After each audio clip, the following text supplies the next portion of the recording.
everyone, and welcome to another episode of Accessibility. It's a show on YouTube where I talk about the video game industry, accessibility, and representation. Basically, how can we help more people to play games, and more people to see themselves in the games they play? A little over a decade ago, I was diagnosed with an autism spectrum condition. It runs in my family. Both my younger brothers have autism spectrum conditions as well, and the way that they affect us differs between us. Autism is a spectrum condition, and the ways it affects people varies from person to person. Different symptoms get different people to differing degrees. In my life, autism manifests in a couple of ways. I get really overwhelmed by large amounts of sensory information. I get overwhelmed with unexpected changes in plans and routines, and I really struggle to pick out non-verbal social cues and the unwritten bits of conversations. That's what we're here to talk about today. Now, with effort, I can usually pick these things out. If you show me a photograph of a smiling face or a frowning face, I know what they mean. It's not like it's invisible to me, I don't understand what they mean, but in real time in conversations, I often miss out on a lot of the little nuances, the blink and you'll miss it bits of unsaid conversation. And as true as that is for real-world conversations, it's just as true for media I consume. So often, when I am watching a movie or playing a video game or anything that has a visual component, I often miss a lot of the little nuances that aren't said but are shown, because with effort I can pick those things out. I know what they are. They just take so much effort for me to spot, and even when I'm making an effort, a lot of them just fly right past me. I bring this up because a couple of weeks ago, Marvel's Avengers launched on PC, PS4, and Xbox One, and at certain points in the game's subtitles, it included subtitles for non-verbal cues. And regardless of what your opinion is on the game itself, I was really intrigued and fascinated by seeing non-verbal subtext cues turning up in a AAA game's subtitles. So, today we're going to talk about the non-verbal subtext cues in Marvel's Avengers.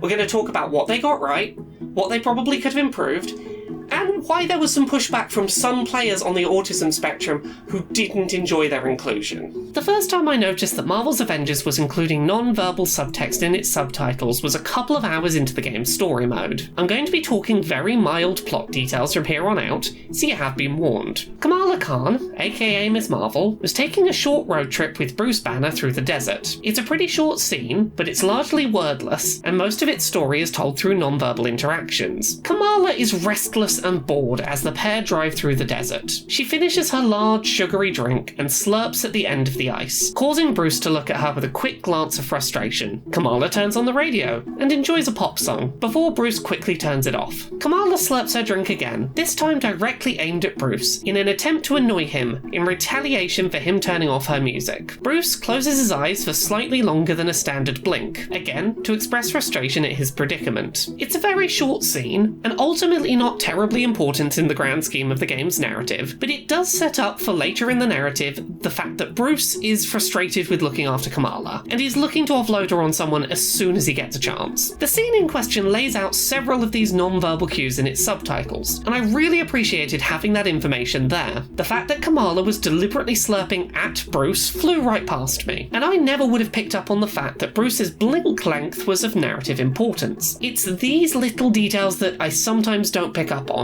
and having them spelled out really helped me to get the most from that particular scene. Now, these non-verbal subtitles are not applied consistently throughout Marvel's Avengers, which limits how ultimately useful they are. They're used to great effect in scenes like this, where the non-verbal subtext of the scene is the scene's full narrative, but they're often absent in scenes where dialogue is present. Their implementation in Marvel's Avengers is largely a matter of fitting them in where there is space to fill, rather than considering them a useful accessibility option, but I was still happy to see them every time they popped up. Now, it's no secret that I really appreciated having those non-verbal subtext cues included in Marvel's Avengers, and I really benefited from them, but it's important to note that they weren't handled perfectly.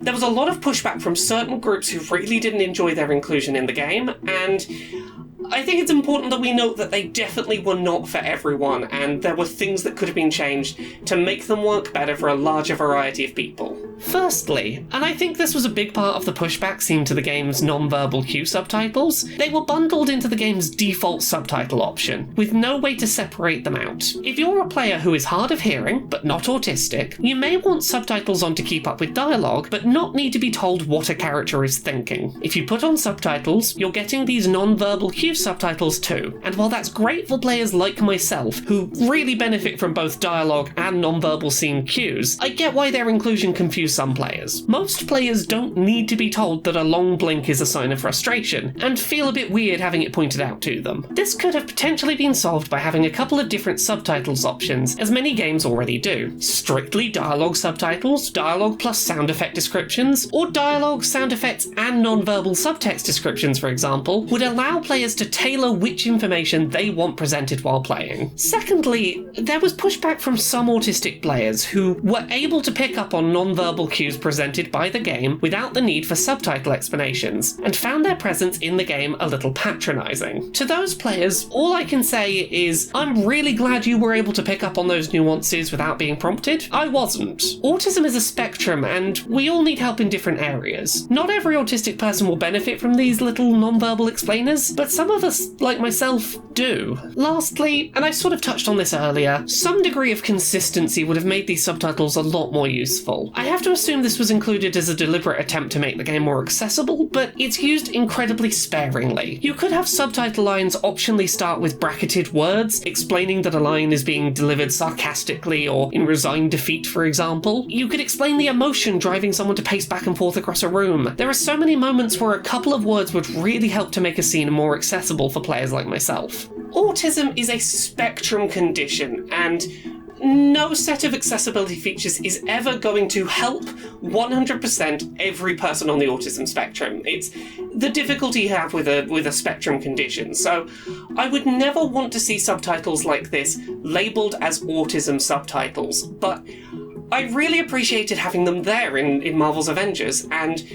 I think if a game could take what Marvel's Avengers did, fleshed it out, labelled it properly, and found a good way to separate it out from general subtitles, I think this could be something really useful for a lot of disabled players. If I were to see a game separate these out from regular subtitles to label them something like non-verbal subtext subtitles, use them consistently throughout the whole game, and I would love that. I would love to see that be a thing in games. It wouldn't take much to make this an accessibility feature that I would opt into if given the choice.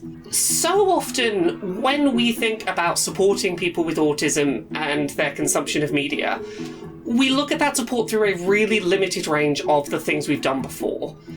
I really appreciate that autism-friendly screening exists, for example. I really appreciate that someone made an effort to think about sensory information that might cause problems for people and make that less of a barrier to consuming media.